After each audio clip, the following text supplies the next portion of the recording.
오늘 우리 주시는 하나님의 말씀 디모데후서 4장 9절에서 22절 우리 다 같이 한 절씩 읽겠습니다. 너는 어서 속히 내게로 오라.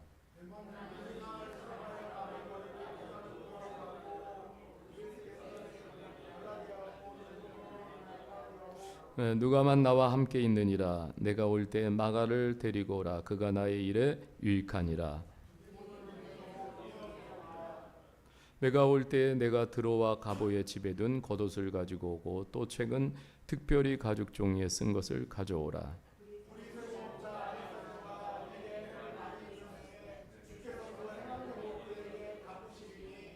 너도 그를 주의하라. 그가 우리 말을 심히 대적하였느니라.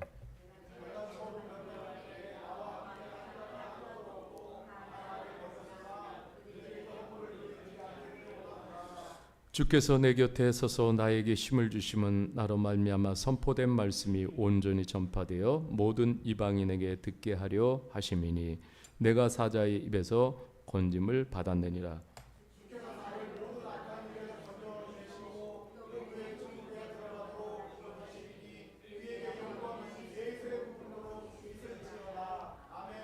브리스가와 아굴라와 및 오네시브로의 집에 문안하라.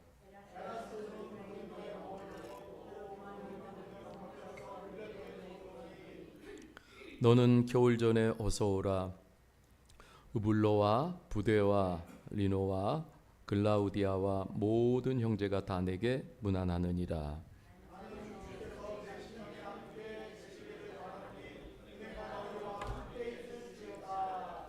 아멘. 우리가 오늘 이제 제목은 마지막 편지 이렇게 제목을 정했고요. 이제 우리가 디모데후서를 10번째 이렇게 나누는 시간입니다.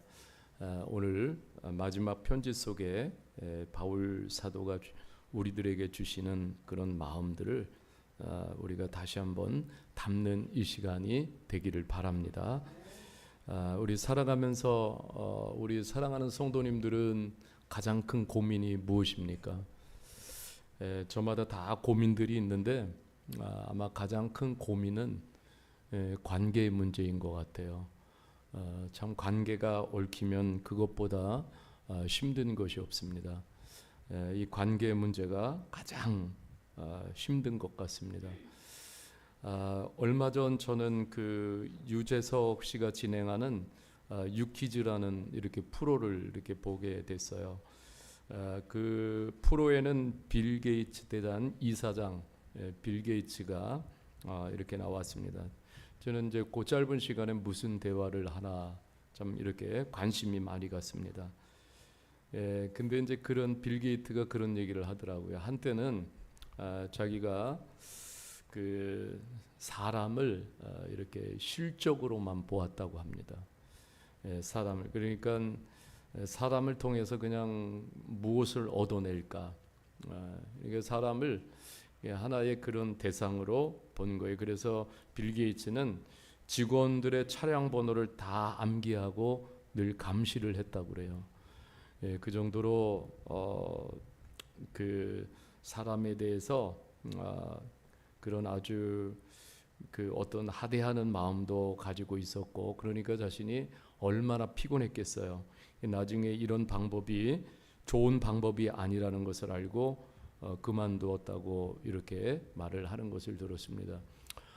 유재석 씨가 물었어요. 이사장님의 고민이 뭐가 좀 있으세요? 우리가 볼 때는 빌 게이츠 정도 되면 무슨 고민이 있겠어요? 이렇게 생각할 텐데 빌 게이츠는 잠시 머뭇거리더니 바로 이렇게 대답했습니다. 관계가 어렵습니다. 관계가 어렵습니다. 그러니까 누구에게나 관계는 참 어려운 것 같습니다. 근데 지금은 이 빌 게이츠가 사람의 생명을 사랑하는 전도사로 그리고 특별히 어린이들의 생명을 구원하는 일에 전념을 하고 있습니다. 참 이런 모습들을 이렇게 대하면서 우리가 기독교 신앙에 대해서 질문하지 않을 수가 없어요.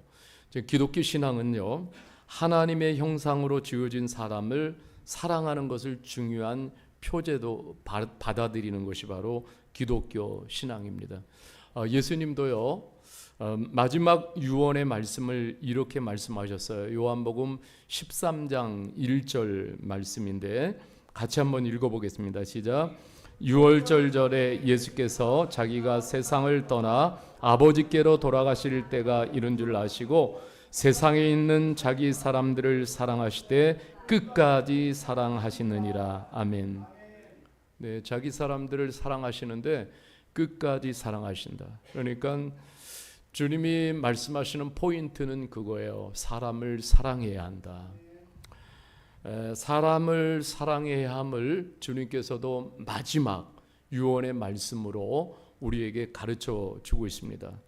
오늘 바울 사도의 마지막 편지에서도 사람 이야기가 주류를 이루고 있습니다. 다 사람 이야기예요. 그만큼 사람이 중요한 것입니다. 사람에 대해서 어떤 생각을 갖느냐 굉장히 중요해요. 그 세상은요, 사람을 어떻게 대합니까? 사람을 오늘날 이렇게 살아가는 시대를 보면은 사람을 그냥 한 기계의 소모품처럼 대하다가 사용하다가 쓸모가 없으면 다 됐다 싶으면은 그냥 버리는, 이게 세상이 사람을 대하는 모습이에요. 이것이 세상을 사람을 대하는 아주 후한 무치기도 합니다. 이 세상은요, CCTV를 달아놓고 공장에도 CCTV, 사무실에도 CCTV를 달아놓고 사람을 다 감시합니다. 정말 인정머리 없는 그런 세상이 되어져 가고 있어요. 제가 동역자 매뉴얼이라는 책을 이렇게 읽은 적이 있어요. 동역이라는 말이 함께 일하는 것이라고 의미를 부여할 수 있지만은 저는 함께 살아가기라고 이렇게 의미를 또한 부여하고 싶어요. 이제 저자는 두 가지 중요한 원리를 제시하고 있습니다. 동역자 매뉴얼에서 동역이라는 것은 함께 살아가고 함께 일하는 데 있어서 굉장히 중요한 원리를 두 가지를 제시하는데 그게 바로 뭐냐면 컴패션과 인커리징이에요. 자, 긍휼과 격려예요. 긍휼, 격려. 여러분, 이 컴패션이라는 이 말은요, 긍휼이라는 단어예요. 긍휼. 자, 긍휼이라는 게 뭡니까? 고통을 함께 나눈다. 아픔을 함께 나눈다. 부족함을 보충한다. 이런 의미가 있어요. 자, 인커리징은 격려한다라는 의미잖아요. 이 뜻이 무엇입니까? 곁에서 힘을 불어 넣어주다. 이런 뜻이에요. 자, 사람은 혼자 살 수가 없습니다. 혼자 살 수 있겠어요? 혼자 살 수가 없어요. 혼자 일할 수도 없어요. 누구나 할 것 없이 다 긍휼과 격려가 필요한 거예요. 저는 바울 사도의 마지막 편지에서 바울 사도의 그 무르익은 성품을 엿볼 수가 있습니다.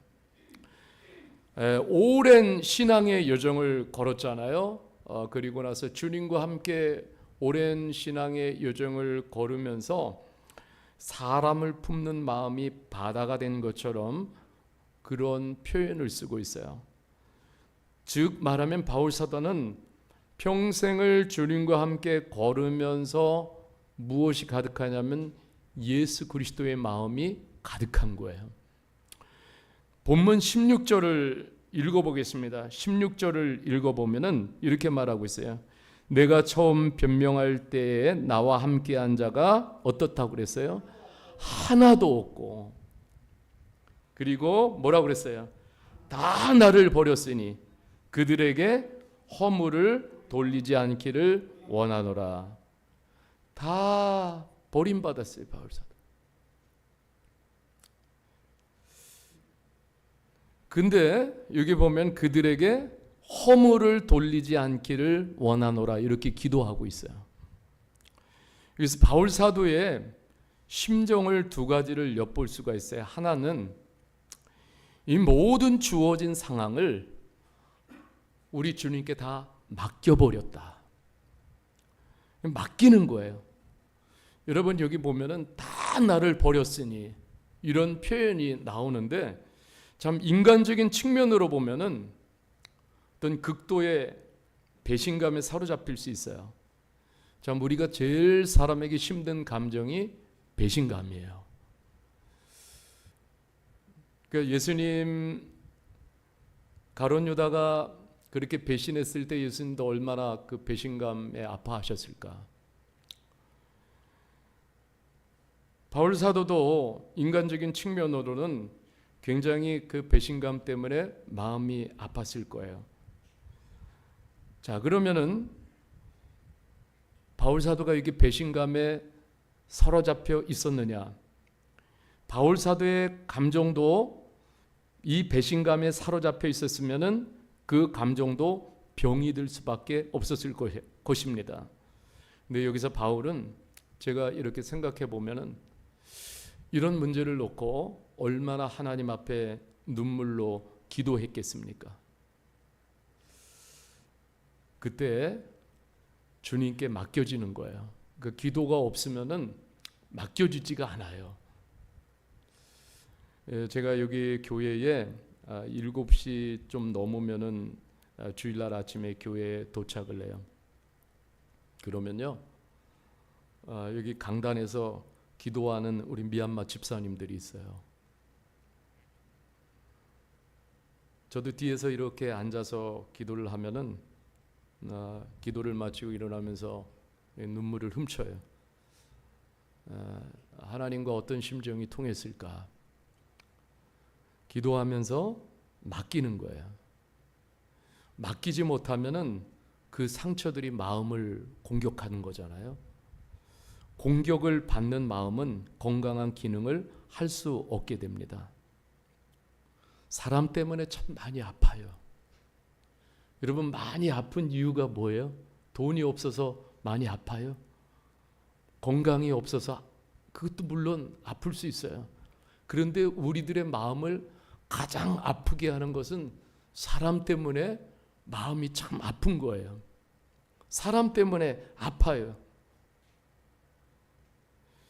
사람 때문에 아플 때 한나처럼 하나님 앞에 나와서 기도할 수 있기를 바랍니다. 심정이 통하면, 하나님과 그 심정이 통하면 맡겨지게 되고, 그리고 하나님이 주시는 평안이 있고 용서가 있게 돼요. 여기에 보면은 또 하나는 바울 사도는 자신을 배신한 사람들에게 저주를 퍼붓는 것이 아니라 그들에게 해가 돌아가지 않기를 간구했어요. 이것은 사도 바울에게 어떤 마음이 있어서 그래요? 바로 긍휼한 마음이 있었기 때문에 이게 가능한 것입니다. 이렇게 할 수 있는 것은 주님이 자신과 함께 하신다라는 것을 믿었기 때문에 가능한 거예요. 바울은 원래 어떤 사람이었습니까? 자기 고백을 하는데 우리가 한번 같이 봤으면 좋겠어요. 과거에 바울 사도가 자기가 어떤 사람인지 고백을 하고 있어요. 디모데전서 1장 13절 같이 한번 읽어보겠습니다. 시작. 내가 전에는 비방자요 갱자였으나 도리어 긍휼을 입은 것은 내가 믿지 아니할 때에 알지 못하고 행하였습니다. 그리고 내가 과거에는 전에는 내가 주님을 비방하고 사람들을 비방하고 주님을 박해하고 사람들을 박해하고 주님을 폭행하고 사람들을 폭행하는 그 마음 속에는 긍휼이라는 것이 한 방울도 들어가 있지 않은 아주 냉혈 인간과 같은 차가운, 그야말로 차가운, 그 안에는 용서가 한 방울도 없는 그러한 사람이었을 것입니다. 그런데 그런 그가 예수님을 만나고 달라졌어요. 그 주님의 긍휼을 깨달았어요. 자신이 이렇게 변화된 것은 바로 이런 하나님의 긍휼한 은혜를 입었기 때문에 가능했다라는 것이죠. 자기같이 이런 100번 죽어도 불구한 그런 죄인에게 하나님께서 긍휼한 은혜를 부어주시고 그런 자신을 긍휼히 여겨주셔서 그래서 지금의 삶으로 바뀌어졌다라는 것을 고백하고 있습니다. 그러면서 그렇게 고백하는 거예요. 내가 주님을 믿지 아니할 때에 알지 못하고 행했다라는 이 부끄러움을 고백을 하고 있어요. 자신이 주님에 대해서 너무너무 무지했기 때문에. 여러분, 무지는요, 영어로 이렇게 이 본문을 표현하면서 이그노라고 표현을 하고 있어요. 정말 무지한 것을 표현하고 있어요. 정말 주님에 대해서 너무 무지했어요. 그러니까 무지하면 뭐가 일어나요? 오해가 일어나요. 이해할 수가 없어요. 무지하니까.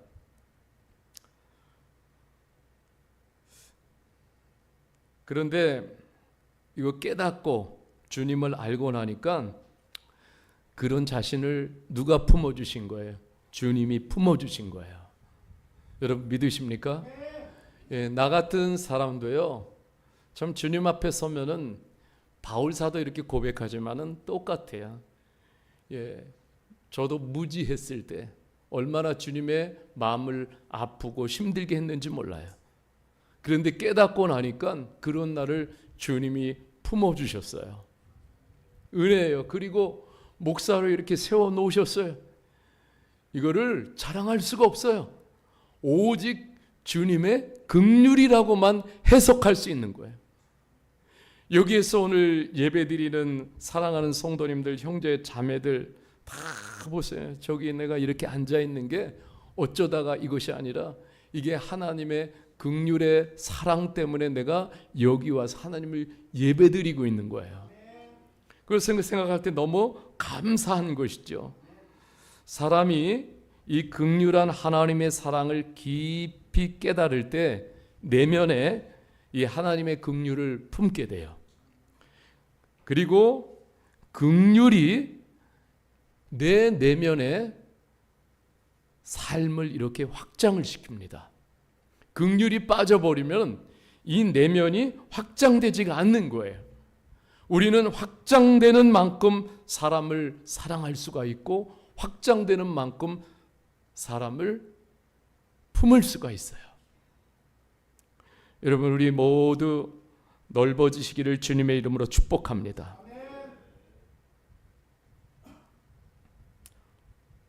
오늘 본문을 읽다 보면은 참 이런 거 나와요. 정말 아프게 한 사람, 힘들게 한 사람, 어렵게 한 사람, 또 곁에서 힘을 주는 사람. 그래서 다양한 사람들이 이렇게 등장하면서 사람이 무엇이다라고 이렇게 매뉴얼을 소개해주고 있는 것 같아요. 여기에 소개되는 모든 사람들이 그냥 단순히 교회 밖에서 어쩌다 만난 사람들이 아니에요. 다 교회 안에 있는 사람들이에요. 그러니까 교회는요, 다 이렇게 모이는 거예요. 나를 때로는 아프게 하는 사람도 있고 힘들게 하는 사람도 있고 어렵게 하는 사람도 있고 나를 격려해 주는 사람도 있고 이렇게 다 모여 있는 것이 교회입니다. 예, 그러니까 우리가 오늘도 품어야 될 것이 뭐냐면 이런 사람들과 함께 천국을 향해서 가는데 긍휼한 하나님 아버지의 마음이 없으면은 너무 같이 가기가 힘든 거예요. 그러니까 우리가 기도할 때도 뭐냐면 하나님의 긍휼이 공동체 가운데 부어지도록 기도하고 저와 여러분들의 심령 가운데 그 하나님의 긍휼이 식지 않도록 기도해야 돼요. 아멘입니까? 자, 저는 이 본문을 보면서 참 놀라운 것은 누가예요. 11절을 한번 읽어보겠습니다. 11절 같이 한번 읽어보겠습니다. 시작.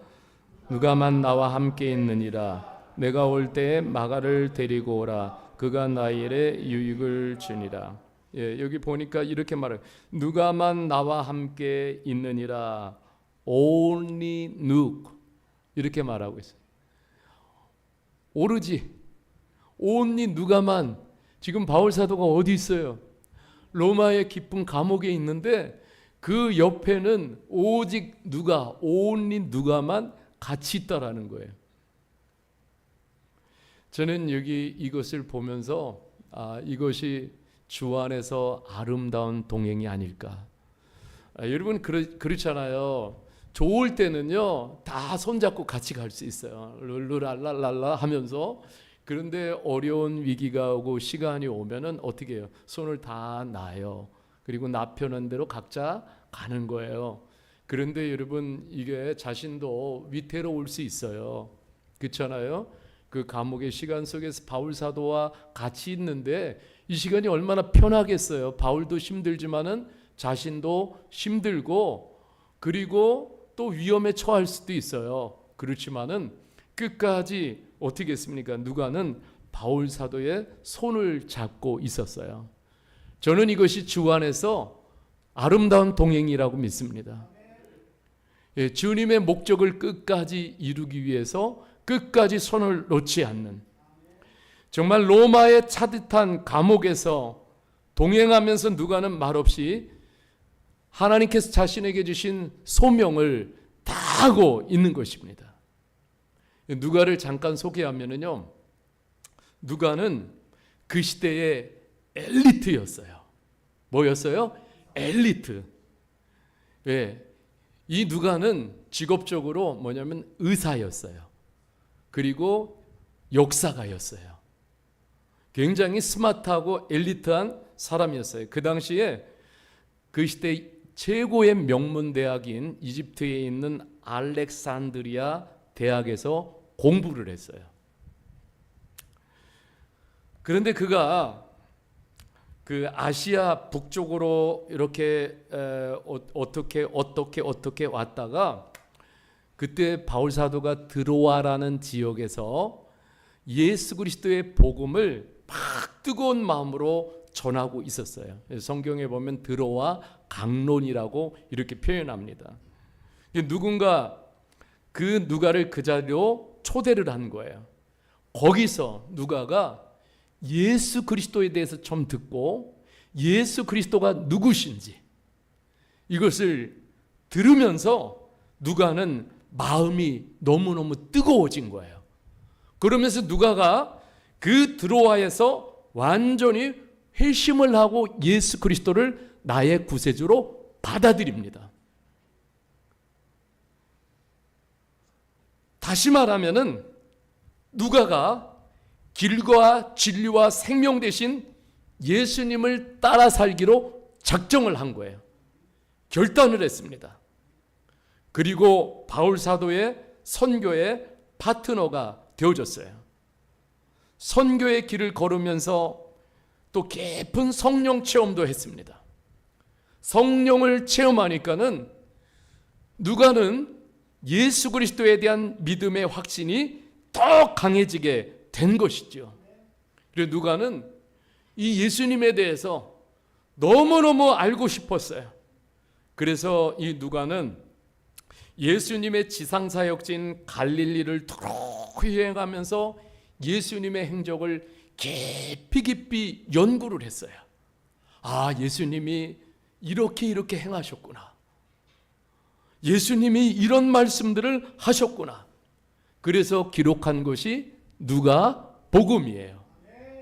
그리고 이렇게 예수님을 만나서 너무너무 기쁘고 자신의 삶을 예수님께 다 쏟아 부으면서 사도 바울과 같이 그 험한 선교의 길을 막 걸으면서 매일매일 주님이 주시는 그 은혜의 일기를 다 기록을 했어요.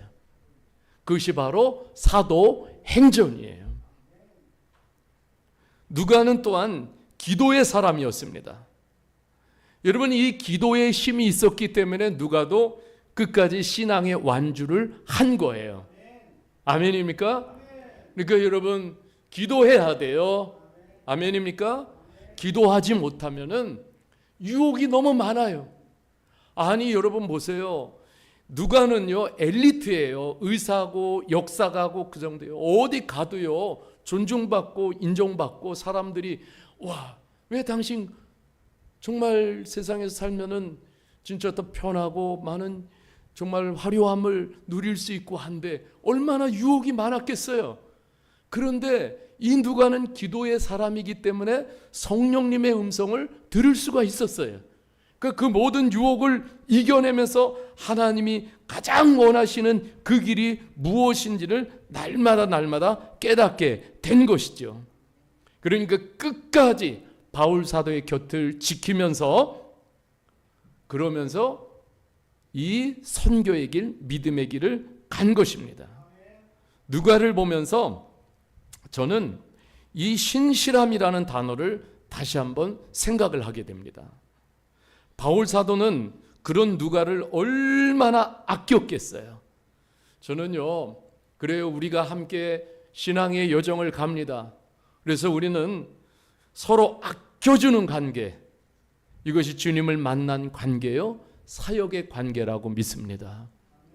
이런 정말로 우리 곁에 기도해야 돼요. 나도 하나님 누가와 같은 사람을 만나게 해 주십시오.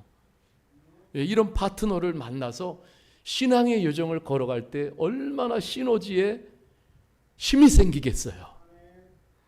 바울 사도는 마지막 편지에서 또 그의 사랑하는 제자의 영적인 아들일 디모데에 대한 깊은 사랑을 이렇게 고백을 합니다. 9절을 읽어보겠습니다. 9절 같이 한번 읽어보겠습니다. 시작.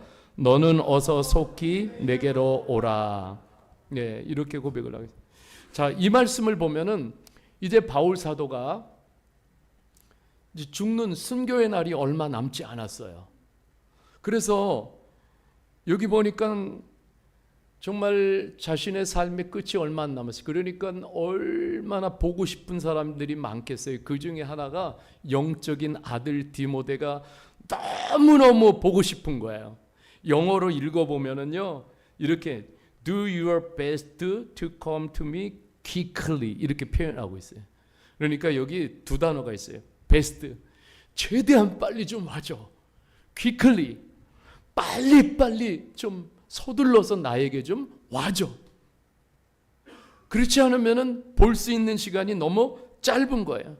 얼마나 보고 싶고 그리운지 이런 단어를 쓰고 있습니다.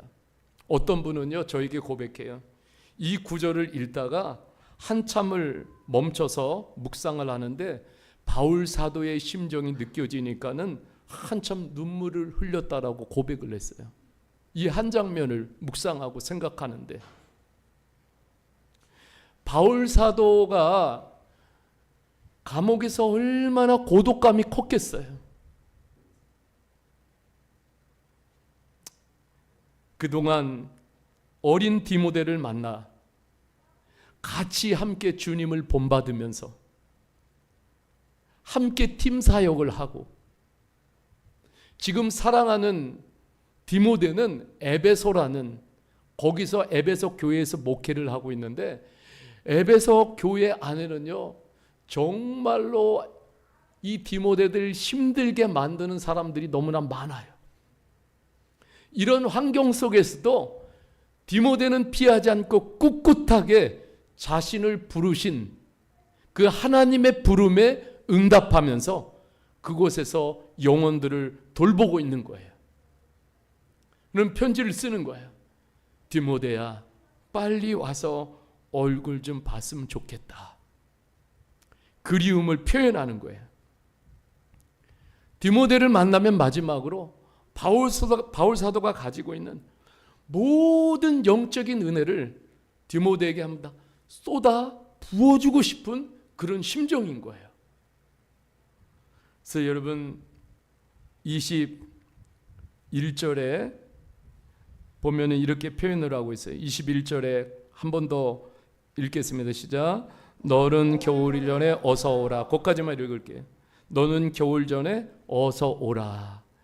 한 번 더 당부하고 있어요. 겨울이 오기 전에 좀 빨리 와라.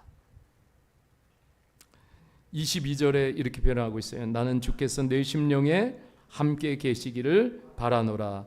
은혜가 너희와 함께 있을지어다.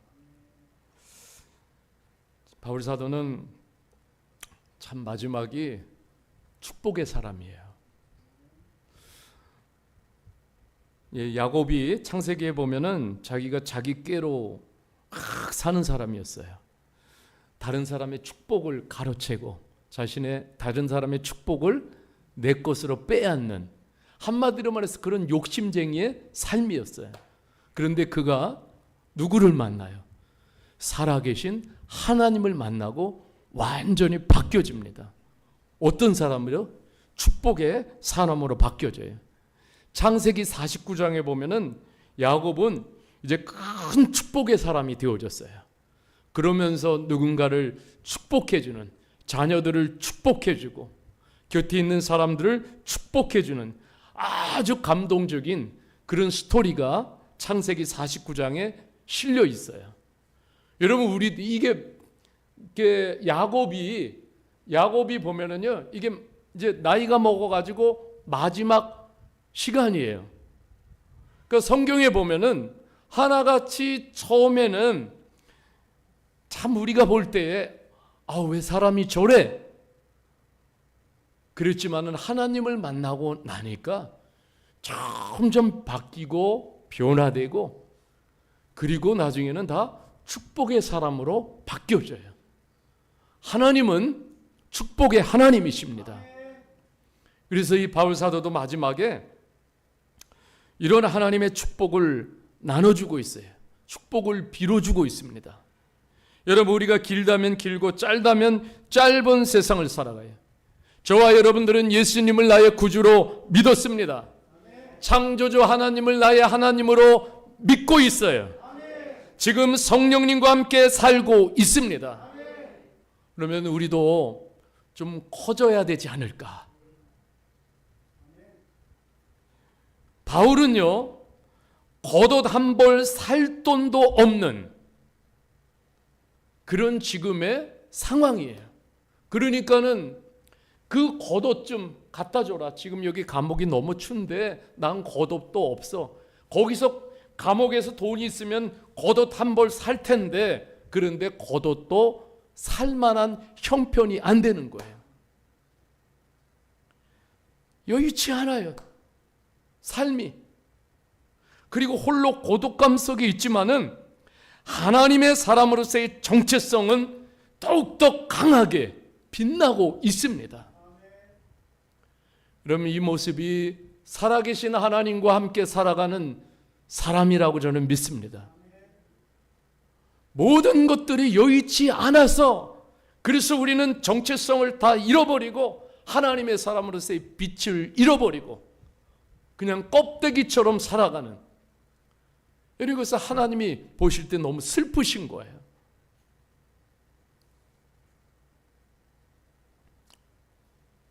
곁에 있는 사람들을 축복해주고 누군가를 진정으로 축복해줄 수 있는 그런 하나님의 사람들이 되시기를 주님의 이름으로 축복합니다.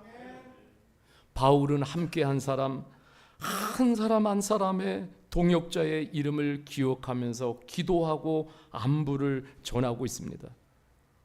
사람을 대하는 바울 사도의 따뜻한 마음을 엿볼 수가 있어요. 그래서 이 편지는 우리들의 믿음을 지키기 위한 특별한 편지로 우리들에게 주시는 거예요. 저는 이렇게 도전하고 싶어요. 우리가 신앙의 여정을 가면서 그냥 나만 홀로 내 몸 지키기에 바쁜 신앙생활이 아니라 주변에 여러분 디모데와 같은 그런 사람을 곁에 한 명씩 둘 수 있는 꿈을 가지시기를 바랍니다. 디모데와 같은 그 사람을 내 곁에 한 명을 둔다면은, 그러면 우리가 가는 신앙의 여정 속에 어떤 시험을 만나고 어려움을 만날지라도 결코 무너지지 않습니다. 그래서 동역자를 달라고 기도해야 돼요. 아멘입니까? 이런 믿음의 디모데를 하나님 내게도 주시고, 그리고 이런 디모데를 옆에 두고 같이 신앙의 우정을 함께 날마다 쌓아가시기를 바랍니다. 디모데를 옆에 두십시오. 그러면 흔들리는 시간이 오더라도 곁에서 디모데가 나를 잡아주고 내가 또 디모데를 잡아주고, 그래서 완주할 수 있는 거예요. 혼자는 결코 완주할 수가 없어요. 우리 신앙의 목표는요, 지금 한국에서 잘 믿고 예배하고 여기서 끝나는 게 아니에요. 미얀마에 가서도 하나님을 잘 믿고 주일 해야 되고 거기서 또 끝나는 게 아니에요. 주님을 만나는 그 시간까지. 그래서 완주가 중요한 거예요. 끝까지 완주할 수 있기를 주님의 이름으로 축복합니다. 옆 사람에게 그렇게 격려합시다. 우리는 완주하기 위해서 함께 갑니다. 아멘입니까? 네. 저도 완주하기 위해서 기도해요. 마지막 바울 사도의 편지를 읽어보겠습니다. 17절, 18절 같이 한번 읽어보겠습니다. 시작. 주께서 내 곁에 서서 나에게 힘을 주심은 나로 말미암아 선포된 말씀이 온전히 전파되어 모든 이방인이 듣게 하려 하심이니 내가 사자의 입에서 건지심을 받았느니라. 아멘. 네, 힘드시죠? 어느 때는. 근데 오늘 바울 사도가 다 삶의 여정을 보니까 그때마다 지금도 마찬가지예요. 우리가 여기까지 지금 있는 것은요, 그때마다 위기 때마다 힘들 때마다 시험이 올 때마다 주께서 곁에서 힘을 주셔서 여기에 있습니다. 저희 목회 여정도 마찬가지예요. 얼마나 눈물 나는 시간이 많았는지 몰라요.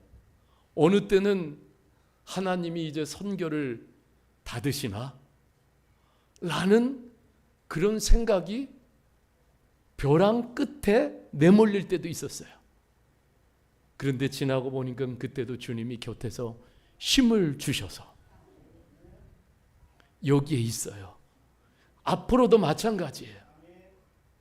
주께서 곁에서 힘을 주신다. 이 믿음 붙잡으시길 바랍니다. 옆 사람에게도 그렇게 고백했으면 좋겠습니다. 주께서 내 곁에서 힘을 주신다. 여러분, 이것이 우리들에게 가장 큰 힘이에요. 사람은요, 이런 힘 못 줘요. 사람은 이런 힘 못 줘요. 곁에 있어가지고 막 힘이 됩니까? 물론 힘이 되지만은 나를 완전히 일으킬 힘은 못 줘요. 주님만이 일으킬 수 있는 힘을 주십니다. 주님을 놓치지 않기를 바랍니다. 바울 사도는 이게 자신의 삶이 부름을 받고 마지막 비전을 이야기하고 있어요. 사도로서의 비전, 주님을 믿는 사람으로서의 비전. 그게 비전이 뭐예요? 이 복음의 메시지가, 복음이 어디로요? 온 열방에 듣지 못한 사람들에게 다 이 복음이 전해져서 그래서 다 구원받는 거예요. 여러분 구원받으셨습니까? 대답을 안 했어요. 여러분 구원받으셨어요? 이 구원이 감사합니까? 이 구원이 기쁩니까? 이 구원에 감격하고 있습니까? 이 구원 때문에 지금 하나님을 우리가 예배하고 있는 거예요.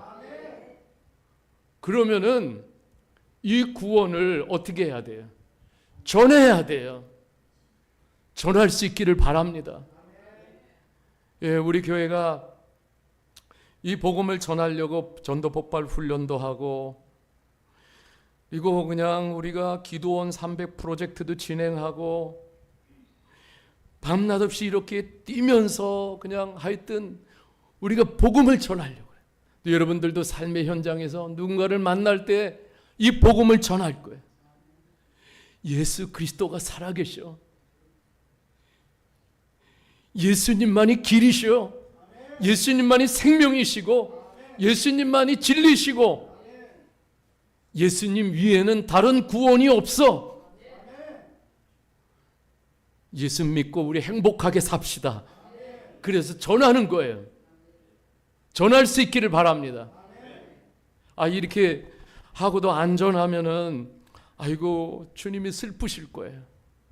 우리가 막 전할 때 주님은 곁에서 더 우리에게 힘을 주시고, 우리 교회가 복음을 힘있게 전할 때 주님이 우리 교회 곁에서 더 힘을 주실 줄 믿습니다. 이게 개인의 비전이고 교회의 비전인 거예요. 이 교회가 존재하는 목적, 저와 여러분들이 오늘 부름을 받고 존재하는 굉장히 중요한 목적이에요. 마지막에 교회, 큰 교회 세워라.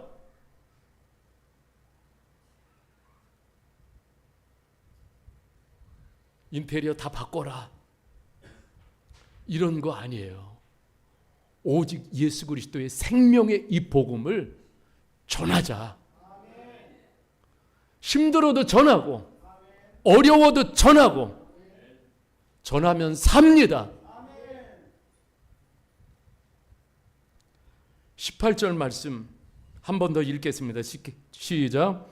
주께서 나를 모든 악한 일에서 건져내시고 또 그의 천국에 들어가도록 구원하시리니 그에게 영광이 세세무궁토록 있을지어다. 아멘. 여러분, 복음과 함께 살아가면요, 세상의 악에 빠질 수가 없어요. 복음을 잃어버리고 복음을 놓을 때 금세 우리는 세상의 악에 이끌림을 당하고 세상의 악에 사로잡히게 되는 거예요. 복음은 살아있어요. 복음 대신 예수 그리스도를 모시고 있으면 복음 되시는 예수 그리스도께서 그 세상의 악들을 물리칠 수 있는 권세와 능력을 행하십니다. 그래서 우리가 계속적으로 옳은 길을 갈 수 있도록 이끌어 주시는 거예요. 또 그의 천국에 들어가도록 구원하시리니. 여러분, 우리가 같이 따라합시다. 믿음을 지킬 때 하나님의 보상은 천국입니다. 아멘. 이 믿음을 지킬 때 하나님의 우리를 향한 보상은 천국이에요. 저와 여러분들이 다 천국에 들어갈 수 있기를 바랍니다. 주님이 예비하시는 천국. 저희 어머니가 저한테 그래요. 제가 어렸을 때 매일 그랬대요. 엄마, 나 빨리 천국 가고 싶다. 아니, 교회에서 천국에 대한 이야기를 들었어요. 선생님으로부터 천국은 있잖아, 이런 곳이란다 하면서 선생님이 막 설명을 해줬어요. 그러니까 집에 와가지고 제가 그런 거예요. 엄마, 나 빨리 천국 가고 싶다. 여러분, 이 세상 우리가 살아가는데 많은 어려움들이 있고 슬픔이 있고 슬픔 많은 이 세상, 그렇잖아요. 그런데 천국으로 바뀌는 것은요, 우리 주님 때문에 천국으로 바뀌는 거예요. 내 영혼이 은총 입어 중한 죄짐 벗고 보니 슬픔 많은 이 세상도 천국으로 화도다. 할렐루야 찬양하세. 내 모든 죄 사함받고 주 예수와 동행하니 그 어디나 하늘나라. 지금 사도 바울은 감옥에서 혼자 있어요. 그런데 주님이 함께 계시고 잠시 후면은 가야 할 천국이 눈앞에 있고, 그러니까 감옥에서요, 바울 사도가 찬양을 드리는 거예요. 이렇게 찬양을 드리잖아요. 주님께 영광이 세세무궁토록 있을지어다. To Jesus Christ be glory forever and ever. 아멘. 이렇게 감옥에서 찬양을 드리고 있는 거예요.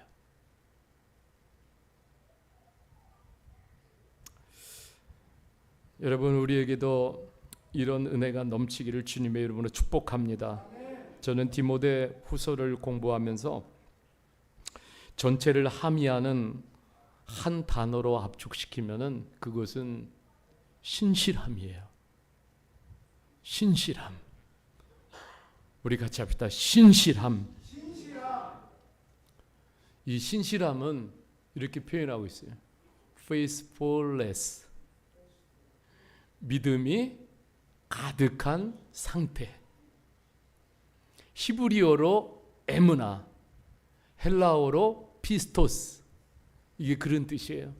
거짓이 조금도 묻어있지 않은 상태. 순백의 믿음의 상태.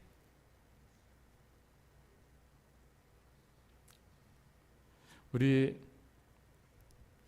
끝까지 이렇게 갈 수 있기를 축복합니다. 우리 교회가 이렇게 갈 수 있기를 축복합니다.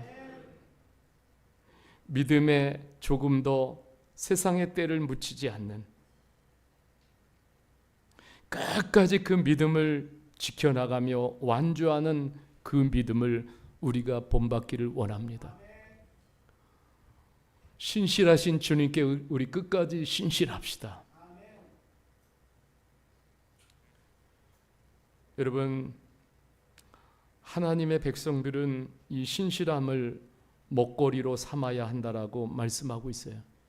시편 37편 3절 말씀 보겠습니다. 같이 한번 읽을게요. 시작. 여호와를 의뢰하고 선을 행하라. 땅에 머무는 동안. 아멘. 여기서 성실은 에무나예요. 에무나. 그래, 이 신실함을 먹거리로 삼아라. 그러니까 계속 먹으라는 거예요. 신실함을 밥 먹듯이 매일 먹어라. 이런 믿음을 매일매일 우리가 먹을 수 있기를 주님의 이름으로 축복합니다. 그래서 이 성실을 먹을거리로 삼아서, 그래서 내가 하나님의 사람이라는 것을 많은 사람들 앞에서 그냥 삶이 증인이 돼야 돼요. 삶이 증거가 돼야 돼요. 오늘 바울 사도처럼, 디모데처럼, 누가처럼, 거기에 나오는 많은 동역자들처럼 여러분, 우리가 이렇게 살 수 있기를 주님의 이름으로 간절히 축복합니다. 말씀을 마치겠습니다.